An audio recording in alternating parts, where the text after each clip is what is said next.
പ്രിയമുള്ളവരെ, ഏവർക്കും സ്കൂളിംഗ് വ്ലോഗിൻ്റെ പുതിയൊരു വീഡിയോയിലേക്ക് സ്വാഗതം.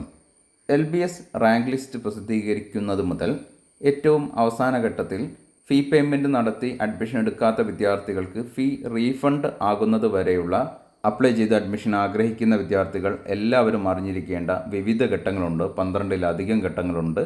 ആ കാര്യങ്ങൾ ഏതൊക്കെ എന്നുള്ളത് വളരെ വേഗം ഈ ഒരു ചെറിയ വീഡിയോ വഴി നിങ്ങൾക്ക് മനസ്സിലാക്കാവുന്നതാണ്. ഇനി ആദ്യം വെബ്സൈറ്റിൽ വിദ്യാർത്ഥികളുടെ അപ്ലൈ ചെയ്ത എല്ലാ വിദ്യാർത്ഥികളുടെയും ഇൻഡെക്സ് മാർക്കും അതുപോലെ തന്നെ റാങ്ക് ലിസ്റ്റും പ്രസിദ്ധീകരിക്കുന്നതായിരിക്കും. ഇത് 15/7/2024 ശേഷമായിരിക്കും പബ്ലിഷ് ചെയ്യുക എന്നാണ് അറിയാൻ സാധിച്ചത്. ലഭ്യമാകുന്ന ഏറ്റവും പുതിയ അപ്ഡേഷൻസ് ചാനൽ വഴി നിങ്ങൾക്ക് ലഭിക്കുന്നതായിരിക്കും. ആദ്യം താൽക്കാലിക റാങ്ക് ലിസ്റ്റാണ് പ്രസിദ്ധീകരിക്കുക. വിദ്യാർത്ഥികൾക്ക് അവർക്ക് ലഭിച്ച ഇൻഡെക്സിൽ എന്തെങ്കിലും പരാതി ഉണ്ടെങ്കിൽ അത് LBSനെ അറിയിക്കാനുള്ള ഫെസിലിറ്റി ഉണ്ടാകുന്നതാണ്. അതിനനുസരിച്ച് പിന്നീട് അതെല്ലാം പരിഗണിച്ച് പിന്നീട് ഫൈനൽ റാങ്ക് ലിസ്റ്റും ഫൈനൽ ഇൻഡെക്സ് മാർക്കും പ്രസിദ്ധീകരിക്കുന്നതായിരിക്കും. അതിനുശേഷം വരിക അപ്രൂവ്ഡ് കോളേജുകളുടെ ലിസ്റ്റ് വെബ്സൈറ്റിൽ പ്രസിദ്ധീകരിക്കുക എന്നുള്ളതാണ്.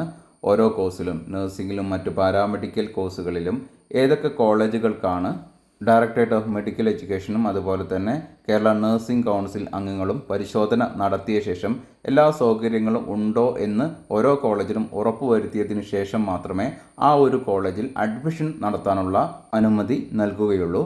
പല കോളേജുകളിലും ഈ ഒരു പരിശോധന നടന്നു കഴിഞ്ഞതാണ്. ചില കോളേജുകളിലൊക്കെ ഇപ്പോഴും നടന്നുകൊണ്ടിരിക്കുന്നുമുണ്ട്. അത്തരത്തിൽ ഈ വർഷം അപ്രൂവൽ ലഭിച്ച കോളേജുകളുടെ ലിസ്റ്റ് വെബ്സൈറ്റിൽ പ്രസിദ്ധീകരിക്കുന്നതാണ്. സാധാരണ വർഷങ്ങളിൽ ആദ്യഘട്ടങ്ങളിൽ 100-ൽ താഴെ കോളേജുകളൊക്കെയാണ് ഉണ്ടാകാറുള്ളത്. പക്ഷേ കേരളത്തിലാകെ 140-ലധികം കോളേജുകളുണ്ട്. ബാക്കി വരുന്ന കോളേജുകൾ പിന്നീട് അപ്രൂവ്ഡ് ലിസ്റ്റായി വെബ്സൈറ്റിൽ പ്രസിദ്ധീകരിക്കപ്പെടും. അങ്ങനെ പ്രസിദ്ധീകരിക്കപ്പെടുന്ന കോളേജുകളിലേക്ക് മാത്രമേ വിദ്യാർത്ഥികൾക്ക് ഓപ്ഷൻ നൽകാൻ സാധിക്കുകയുള്ളൂ.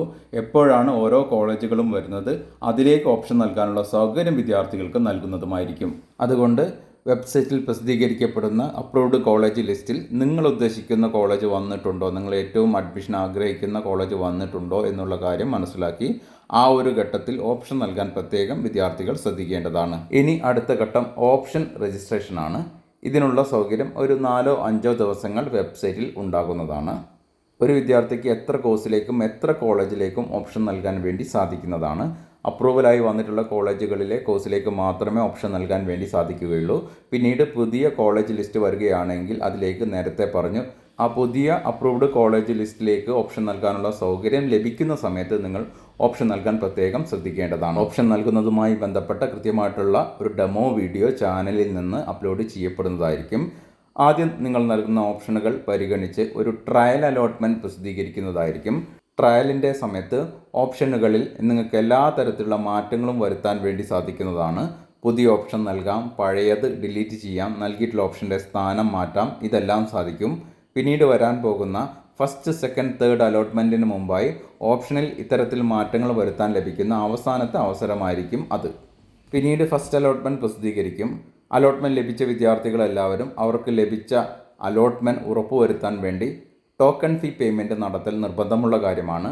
ടോക്കൺ ഫീ പേയ്മെൻറ്റ് നടത്തിയിട്ടില്ല എങ്കിൽ നിങ്ങൾക്ക് ലഭിച്ച സീറ്റ് നഷ്ടപ്പെടും എന്ന് മാത്രമല്ല പിന്നീട് വരാൻ പോകുന്ന സെക്കൻഡ്, തേർഡ് അലോട്ട്മെൻറ്റിലേക്ക് നിങ്ങളെ പരിഗണിക്കുന്നതുമല്ല.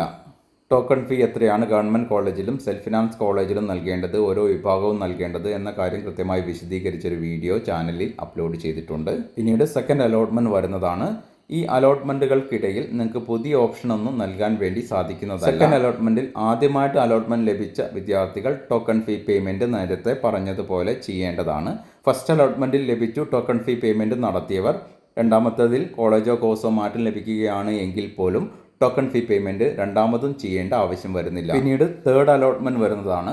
തേർഡ് അലോട്ട്മെൻറ്റിലും പുതിയതായിട്ട് ലഭിക്കുന്നവർ ടോക്കൺ ഫീ പേയ്മെൻറ്റ് നടത്തേണ്ടതാണ്. സാധാരണ തേർഡ് അലോട്ട്മെൻറ്റ് സമയത്താണ് കോളേജ് ജോയിനിങ് ഉണ്ടാവുക. നിങ്ങളുടെ എല്ലാ ഒറിജിനൽ സർട്ടിഫിക്കറ്റ്സുമായി അതുപോലെ തന്നെ ബാക്കിയുള്ള ഫീ പേയ്മെൻറ്റും നടത്താനായി കോളേജുകളിലേക്ക് പോകണം. ഇതിനൊക്കെ കൃത്യമായിട്ടുള്ള ഒരു ഡേറ്റ് അനൗൺസ് ചെയ്യുന്നതാണ്. ആ ഒരു സമയത്തിനകം നിങ്ങൾ കോളേജുകളിലേക്ക് പോകേണ്ടതാണ്. പിന്നെ നേരത്തെ പറഞ്ഞതുമായി ബന്ധപ്പെട്ട് മറ്റൊരു കാര്യം, ഈ അലോട്ട്മെൻറ്റുകൾക്കിടയിൽ പുതിയ കോളേജ് അപ്രൂവ്ഡ് കോളേജ് ലിസ്റ്റ് വരികയാണ് എങ്കിൽ ആ കോളേജുകളിലേക്ക് മാത്രം ഓപ്ഷൻ നൽകാനുള്ള സൗകര്യം വിദ്യാർത്ഥികൾക്ക് ലഭിക്കുന്നതായിരിക്കും.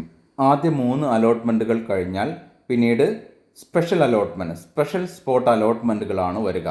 അതിലേക്ക് നിങ്ങളെ പരിഗണിക്കണമെങ്കിൽ എല്ലാ വിഭാഗം വിദ്യാർത്ഥികൾക്കും അതിലേക്ക് ഓപ്ഷൻ നൽകാൻ വേണ്ടി സാധിക്കുന്നതാണ്. അതിലേക്ക് നിങ്ങളെ പരിഗണിക്കണമെങ്കിൽ പുതിയ ഓപ്ഷൻ നിങ്ങൾ നൽകേണ്ടി വരുന്നതാണ്. നിങ്ങൾ ആദ്യം നൽകിയിട്ടുള്ള ഓപ്ഷനുകളൊന്നും വെബ്സൈറ്റിൽ കാണുന്നതല്ല. എല്ലാവരും പുതിയ ഓപ്ഷൻ നൽകണം. പുതിയ ഓപ്ഷൻ നൽകുന്നവരെ മാത്രമേ സ്പെഷ്യൽ അലോട്ട്മെൻറ്റിലേക്ക് പരിഗണിക്കുകയുള്ളൂ. കഴിഞ്ഞ വർഷം 10ഓളം സ്പെഷ്യൽ അലോട്ട്മെൻറ്റുകൾ ഉണ്ടായിരുന്നു. അതിനെല്ലാം ഓരോ സ്പെഷ്യൽ അലോട്ട്മെൻറ്റിലേക്കും ഓപ്ഷൻ നൽകാനുള്ള സൗകര്യം ഓരോ ഘട്ടത്തിലും 1-2 ദിനങ്ങൾ മാത്രം വെബ്സൈറ്റിൽ ഉണ്ടാകുന്നതാണ്. ആ ഒരു സമയം കൃത്യമായിട്ട് ഓപ്ഷൻ നൽകുന്നവർക്ക് മാത്രമേ ആ സ്പെഷ്യൽ അലോട്ട്മെൻറ്റിൽ പാർട്ടിസിപ്പേറ്റ് ചെയ്യാൻ വേണ്ടി സാധിക്കുകയുള്ളൂ. പിന്നെ മറ്റൊരു കാര്യം, ആദ്യ 3 അലോട്ട്മെൻറ്റിൽ ലഭിച്ചു ടോക്കൺ ഫീ പേയ്മെൻറ്റ് നടത്താത്ത വിദ്യാർത്ഥികളുണ്ടാകും. അല്ലെങ്കിൽ ടോക്കൺ ഫീ പേയ്മെൻറ്റ് നടത്തിയ ശേഷം കോളേജുകളിൽ പോയി ജോയിൻ ചെയ്യാത്ത വിദ്യാർത്ഥികളും ഉണ്ടാകും. അത്തരത്തിലുള്ള വിദ്യാർത്ഥികൾക്കും സ്പെഷ്യൽ അലോട്ട്മെൻറ്റിൽ പാർട്ടിസിപ്പേറ്റ് ചെയ്യാൻ ഓപ്ഷൻ നൽകി പാർട്ടിസിപ്പേറ്റ് ചെയ്യാനുള്ള സൗകര്യം സാധാരണ വർഷങ്ങളിൽ LBS നൽകാറുണ്ട്. കഴിഞ്ഞ വർഷം 10ഓളം സ്പെഷ്യൽ അലോട്ട്മെൻറ്റുകൾ ഉണ്ടായിരുന്നു എന്ന് പറഞ്ഞു. ഇതിൻ്റെ കൂടെ SC/ST വിഭാഗം വിദ്യാർത്ഥികൾക്ക് മാത്രമായിട്ട് പ്രത്യേകം സ്പെഷ്യൽ അലോട്ട്മെൻറ്റുകളും ഉണ്ടാകാറുണ്ട്. ഓരോ സ്പെഷ്യൽ അലോട്ട്മെൻറ്റിലേക്കും ഓപ്ഷൻ നൽകുന്ന സമയത്ത് ആ ഒരു ഘട്ടത്തിൽ ഏതൊക്കെ കോളേജുകളിലാണ് എത്ര സീറ്റുകളാണ് വേക്കൻസി ഉള്ളത് എന്നതിൻ്റെ ഒരു വേക്കൻസി ലിസ്റ്റും വെബ്സൈറ്റിൽ പ്രസിദ്ധീകരിക്കുന്നതായിരിക്കും. ഇനി LBS അഡ്മിഷന് ഒരു ഘട്ടം കൂടി ഉണ്ടാകാറുണ്ട്. കഴിഞ്ഞ വർഷം ഉണ്ടായിരുന്നു സ്പോട്ട് അഡ്മിഷൻ. അതായത് LBS പറയുന്ന ഡേറ്റിലും സമയത്തിലും വിദ്യാർത്ഥികളോട് ഏതെങ്കിലും ഒരു ഓരോ ജില്ലയിലും ഏതെങ്കിലും ഒരു ഫെസിലിറ്റേഷൻ സെൻറ്റർ തീരുമാനിച്ചിട്ടുണ്ടാകും. അവിടെ വിദ്യാർത്ഥികൾ എത്തിച്ചേരണം. അങ്ങനെ കൃത്യസമയത്തും ഡേറ്റിലും എത്തിച്ചേരുന്ന വിദ്യാർത്ഥികളിൽ നിന്ന് അഡ്മിഷന് വേണ്ടി ഓപ്ഷനുകൾ എഴുതി വാങ്ങുന്നതാണ്. അങ്ങനെ എഴുതി വാങ്ങുന്നവരുടെ ഇൻഡെക്സ് അനുസരിച്ച് അഡ്മിഷൻ വിദ്യാർത്ഥികൾക്ക് ലഭിക്കുന്നതായിരിക്കും. ഇനി ഏറ്റവും അവസാന ഘട്ടം ഫീ റീഫണ്ടാണ്.